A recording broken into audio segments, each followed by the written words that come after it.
Сега, скъпи приятели, ще обличаме тази котка. Я да видим какъв цвят ще бъде. Не ми харесва.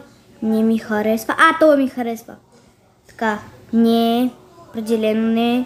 О, тук е много сладко. Така, не. Не бе, много гадно. Бе, така.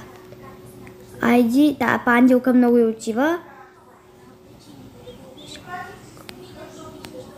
Не, отваряш и...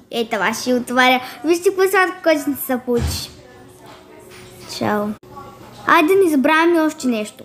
Оценявам и куче. Шегувах се котки, тая котка я мраза, така че отида на 10-то място.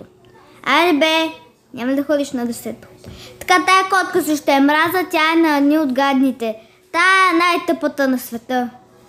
Тая също е на 7-мо, не ми харесва. Тая е отвратителна, щях да сложа на 10-то и тая също е отвратителна. Тая направо прилича на... не знам какво да кажа. Това го слагам на 3-то. Тук почваха да стават изчадия. Това ми се пада на първо място. Хич не обичам котки. Кучета! Това е на второ място, обичам пинчери. Оле, това е моя любимата порода. Не, то с кучи не го харесвам. Не, слава богу, не е бултериер. Това са кучетата, които ги мраза, както и мопс, и френски булдог, както и шарпей.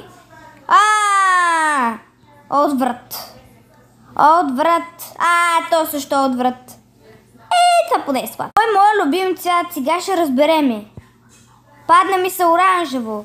Сега ще видим какво е моето любимо такова. Добре, това го обичам лекчко. Това 4-то. Пица, 3-то. Кой няма да живее без тази пица? Това е такус. Не го обичам. Суши на 8-мо място. Преценям така. Такъв сандвич с възтъчено, не знам с какво е. 7-мо.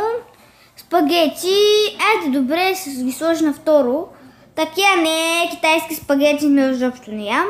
Суши. Какво да правя? Само на 10-то. Салата на 1-во. Кой ще ми се паднат? Брейнрод, шимпанзини, банани. Хора, си правя снимка.